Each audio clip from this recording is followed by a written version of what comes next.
Here I have VERNEE Mix 2, and today I'm going to show you how to change keyboard language on this device. So firstly, you have to open settings, then you have to go to the languages and input, virtual keyboard, Android keyboard, languages.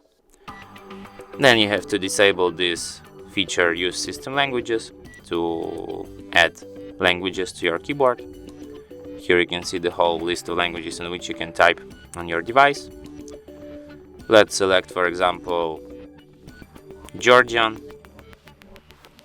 and now let's try to write something in Georgian language.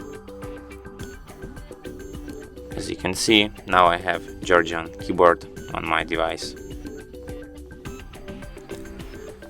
And that's it.